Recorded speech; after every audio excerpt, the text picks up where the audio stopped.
അപ്പോസ്തലപ്രവൃത്തികൾ അധ്യായം 26. പൗലോസിൻ്റെ ന്യായവാദം. അഗ്രിപ്പ പൗലോസിനോട് പറഞ്ഞു, സ്വപക്ഷം വാദിക്കാൻ നിന്നെ അനുവദിക്കുന്നു. അപ്പോൾ പൗലോസ് കൈകൾ നീട്ടിക്കൊണ്ട് വാദിച്ചു തുടങ്ങി. അഗ്രിപ്പ രാജാവേ, യഹൂദന്മാർ എൻ്റെ മേൽ ചുമത്തുന്ന ആരോപണങ്ങൾക്കെതിരായി നിൻ്റെ മുമ്പിൽ ന്യായവാദം നടത്താൻ സാധിക്കുന്നത് ഒരു ഭാഗ്യമായി ഞാൻ കരുതുന്നു. യഹൂദരുടെ ഇടയിലുള്ള ആചാരങ്ങളും വിവാദങ്ങളും നിനക്ക് സുപരിചിതമാണല്ലോ. അതിനാൽ എൻ്റെ വാക്കുകൾ ക്ഷമയോടെ കേൾക്കണമെന്ന് അപേക്ഷിക്കുന്നു. എൻ്റെ ജനത്തിനിടയിലും ജെറുസലേമിലും ചെറുപ്പം മുതൽ ഞാൻ ജീവിച്ചതെങ്ങനെയെന്ന് എല്ലാ യഹൂദർക്കും അറിയാം. ഞാൻ ഞങ്ങളുടെ മതത്തിലെ ഏറ്റവും കർക്കശ വിഭാഗത്തിൽപ്പെട്ട ഫരിസേയനായിട്ടാണ് വളർന്നതെന്നും വളരെ കാലമായി അവർക്ക് അറിവുള്ളതാണ്. മനസ്സുണ്ടെങ്കിൽ അത് സാക്ഷ്യപ്പെടുത്താനും അവർക്ക് സാധിക്കും. ഇപ്പോൾ ഞാൻ ഇവിടെ പ്രതിക്കൂട്ടിൽ നിൽക്കുന്നതാകട്ടെ, ഞങ്ങളുടെ പിതാക്കന്മാരോട് ദൈവം ചെയ്ത വാഗ്ദാനത്തിൽ ഞാൻ പ്രത്യാശ വെച്ചതുകൊണ്ടാണ്. ഞങ്ങളുടെ 12 ഗോത്രങ്ങളും രാത്രിയും പകലും തീഷ്ണതയോടെ ആരാധന അർപ്പിച്ചുകൊണ്ട് ഈ വാഗ്ദാനം പ്രാപിക്കാമെന്ന് പ്രത്യാശിക്കുന്നു. അല്ലയോ രാജാവേ, അതേ പ്രത്യാശ തന്നെയാണ് എൻ്റെ മേൽ കുറ്റമാരോപിക്കുന്നതിന് യഹൂദർക്ക് കാരണമായിരിക്കുന്നതും. മരിച്ചവരെ ദൈവം ഉയർപ്പിക്കുമെന്നത് അവിശ്വസനീയമായി നിങ്ങൾ കരുതുന്നത് എന്തുകൊണ്ട്?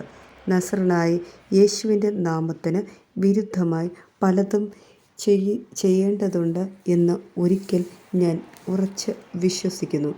ജെറുസലേമിൽ ഞാൻ അങ്ങനെ പ്രവർത്തിക്കുകയും ചെയ്തു. പുരോഹിത പ്രമുഖന്മാരിൽ നിന്ന് ലഭിച്ച അധികാരത്തോടെ വിശുദ്ധരിൽ പലരെയും ഞാൻ തടവിലാക്കുകയും അവരുടെ വാദത്തെ അനുകൂലിക്കുകയും ചെയ്തിട്ടുണ്ട്.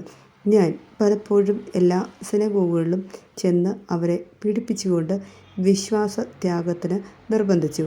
അവർക്കെതിരെ ജ്വലിക്കുന്ന കോപത്തോടെ മറ്റു നഗരങ്ങളിൽ പോലും പോയി ഞാൻ അവരെ പീഡിപ്പിച്ചു. മാനസാന്തര കഥ. അങ്ങനെ പുരോഹിത പ്രമുഖന്മാരിൽ നിന്ന് അധികാരവും കൽപ്പനയും വാങ്ങി ഞാൻ ദമാസ്കസിലേക്ക് പുറപ്പെട്ടു. അല്ലയോ രാജാവേ, മധ്യാഹ്നമായപ്പോൾ വഴിമധ്യേ ആകാശത്ത് നിന്ന് സൂര്യപ്രഭയെ വെല്ലുന്ന ഒരു പ്രകാശം എൻ്റെയും സഹയാത്രികളുടെയും ചുറ്റും ജ്വലിക്കുന്നത് ഞാൻ കണ്ടു.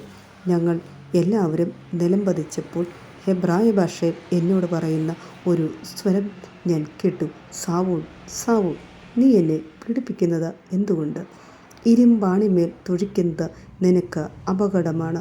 ഞാൻ ചോദിച്ചു, കർത്താവേ, അങ്ങ് ആരാണ്?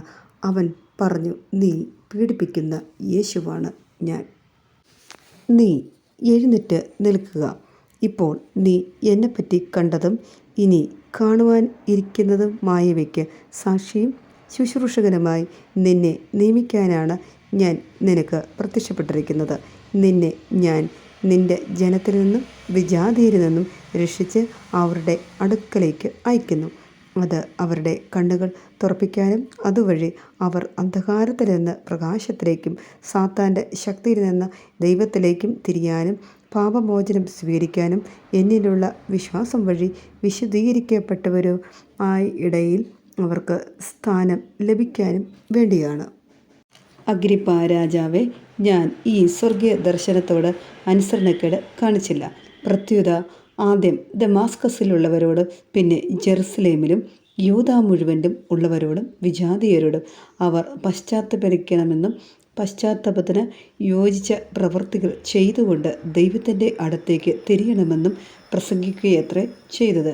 ഇക്കാരണത്താലാണ് യഹൂദന്മാർ ദേവാലയത്തിൽ വെച്ച് എന്നെ പിടികൂടുകയും വധിക്കാൻ ശ്രമിക്കുകയും ചെയ്തത്. ഇന്ന് വരെ ദൈവത്തിൽ നിന്നുള്ള സഹായം എനിക്കുണ്ട്. അതുകൊണ്ട് തന്നെയാണ് വലിയവരുടെയും ചെറിയവരുടെയും മുമ്പിൽ സാക്ഷ്യം നൽകിക്കൊണ്ട് ഞാനിവിടെ നിൽക്കുന്നത്. ക്രിസ്തു പീഡനം സഹിക്കണമെന്നും മരിച്ചവരിൽ നിന്ന് ആദ്യം ഉയർത്തെഴുന്നേറ്റവരായി ജനത്തോടും വിജാതിയരോടും പ്രകാശത്തെ വിളംബരം ചെയ്യണമെന്നും പ്രവാചകന്മാരും മോശയും പ്രവചിച്ചിട്ടുള്ളതല്ലാതെ മറ്റൊന്നും തന്നെ ഞാൻ പ്രസംഗിക്കുന്നില്ല. ശ്രോതാക്കളുടെ പ്രതികരണം. അവൻ ഇങ്ങനെ ന്യായവാദം നടത്തിക്കൊണ്ടിരിക്കുമ്പോൾ ഫെസ്തുസ് ഉച്ചത്തിൽ വിളിച്ചു പറഞ്ഞു, പൗലോസ്, നിനക്ക് ഭ്രാന്താണ്.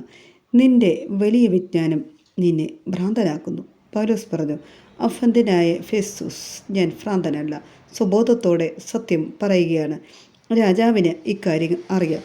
ഞാൻ അവനോട് തുറന്ന് പറയുകയാണ്, ഇവയിൽ ഒന്നുപോലും അവൻ്റെ ശ്രദ്ധയിൽ പെടാതിരുന്നിട്ടില്ലെന്ന് എനിക്ക് ബോധ്യമുണ്ട്.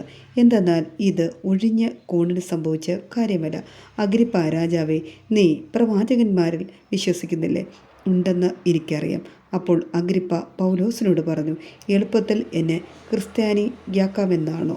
പൗലോസ് പറഞ്ഞു, എളുപ്പത്തിലോ അല്ലാതെയോ നീ മാത്രമല്ല, ഇന്ന് എൻ്റെ വാക്ക് കേട്ടുകൊണ്ടിരിക്കുന്ന എല്ലാവരും ഈ ചങ്ങലയുടെ കാര്യത്തിലൊഴികെ എന്നെപ്പോലെ ആകണമെന്നാണ് ഞാൻ ദൈവത്തോട് പ്രാർത്ഥിക്കുന്നത്.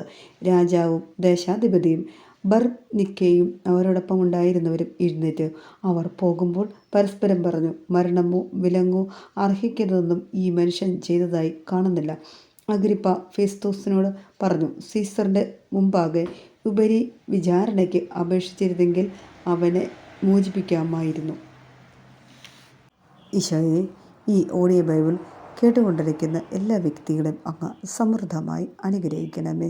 വിശുദ്ധ പൗലോസിനെ പോലെ ഈശോയെ, സാഹചര്യങ്ങൾ അനുകൂലമാണെങ്കിലും പ്രതികൂലമാണെങ്കിലും സുവിശേഷം പ്രഘോഷിക്കാനുള്ള വലിയ ദൈവാനുഗ്രഹം പരിശുദ്ധാത്മാവിൻ്റെ അഭിഷേകം ഞങ്ങൾക്ക് തരണമേ. ഈശോയെ, അങ്ങല്ലാതെ മറ്റൊരു ദൈവമില്ല എന്നൊരു വലിയ തിരിച്ചറിവിലേക്ക് ഞങ്ങളെ നയിക്കുമാറാണമേ. ഹല്ലേലൂയ. പരിശുദ്ധാത്മാവിൻ്റെ വലിയ അഭിഷേകത്താൽ ഞങ്ങളെ നിറയ്ക്കണമേ. ഹല്ലേലൂയ. യേശുവേ നന്ദി. യേശുവേ സ്തോത്രം.